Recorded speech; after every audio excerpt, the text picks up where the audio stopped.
I'm transforming my sister-in-law Esma's living room. She's asked me to add built-ins and floating shelves to these fireplace nooks.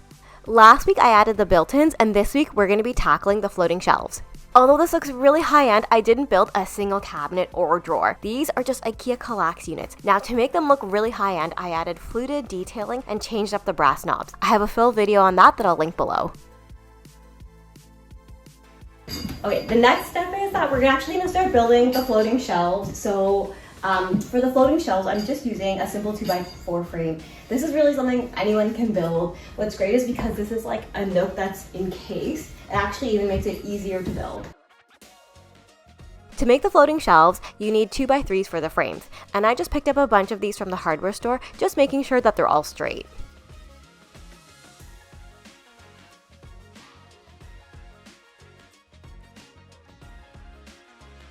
I also got them to cut down all the pieces for the shelving. This just makes it so much easier so I can actually transport them easily in my car.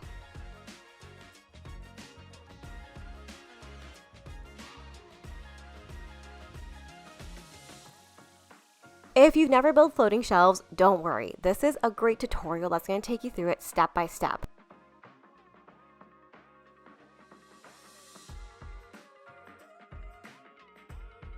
To give you a visual, this is where we're headed. This is how the frame of the floating shelf looks.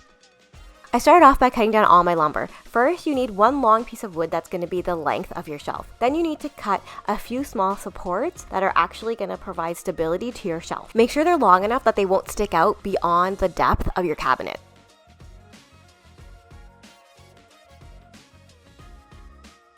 So when we build floating shelves, you need to make sure that you don't attach any of these where a stud is, because you need to actually attach your long backboard there. So I'm just gonna mark them out and measure them so that we have a reference.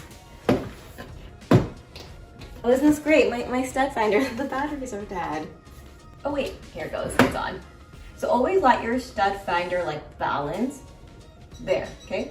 Now, okay, it's saying it's an outload, which is actually correct because there is one right there. Let's try it here then. Sometimes it can be hard to find a stud. I find it really hard sometimes. Oh my gosh, please calibrate.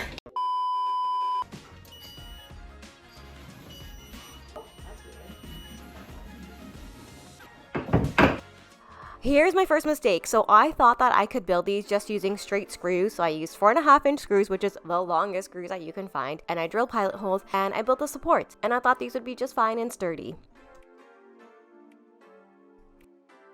Spoiler, they're not going to be fine and sturdy, but this is why I love to show my mistakes, because this is the real side of DIY. You try things and it doesn't work, and that's fine.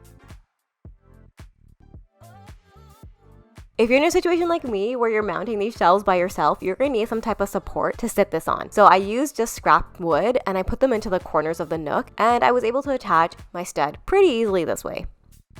Just remember, you always want to drill this into a stud which you found before, right?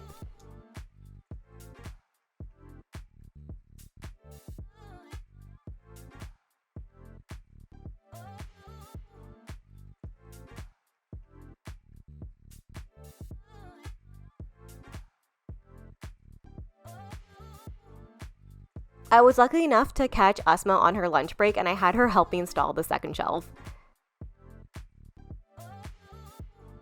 Here's where it started to fall apart. When I put this 1/2-inch plywood on top, I just felt like the support was not strong enough. My brother said that he wanted to put really heavy books on top, and the support started to sag down.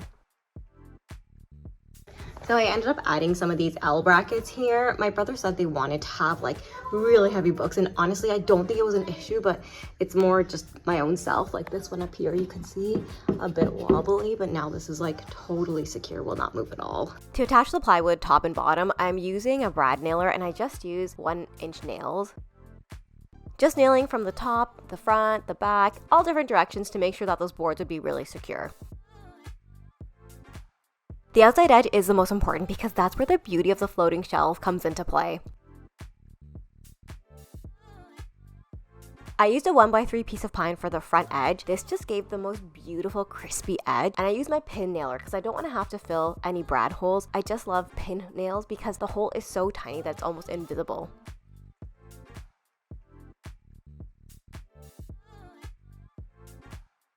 So I've learned my lesson, and second time around, I'm using the Craig jig to build pocket holes. Pocket holes are great if you want to have strong joints between your wood.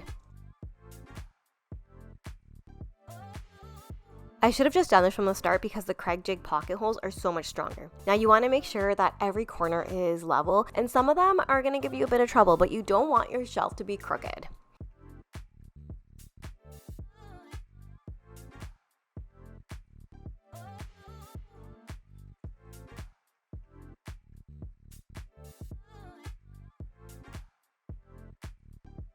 So I'm basically gonna tell my brother that all the heavy books can go on the side of the Craig jig.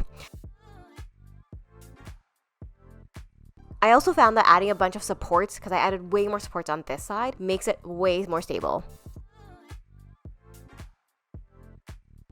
So initially I added this edge banding, but as you can see over time, it has really bubbled. So I'm gonna add like a piece of pine like I did there, because it does not give a good finish, not a clean finish at all.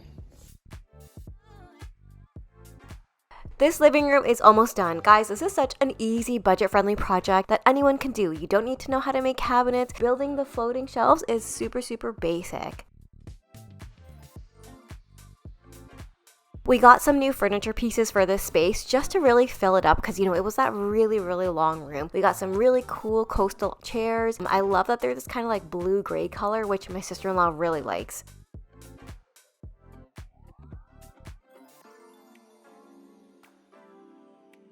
It's always so fun to see the end project come together, and I love all these styling opportunities that there are in this space now.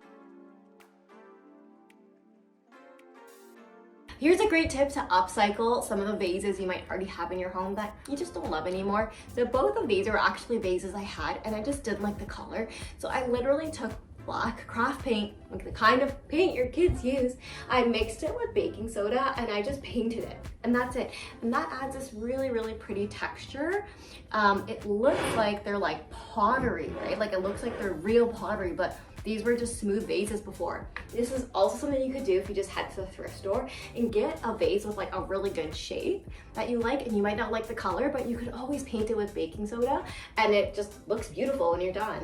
So in this one, I actually added a bit of white paint as well, as you can see. This one I went a lot darker with just the black, and so like, you know, you can see the texture there of the baking soda. It actually looks like pottery. I don't think anyone would know. They look super high end. I also got some really inexpensive frames from IKEA, and I have some cute artwork that I've got from Juniper Print Shop. They've got lots of great options online, and I just wanted to bring some of those earthy tones into the artwork as well into the space.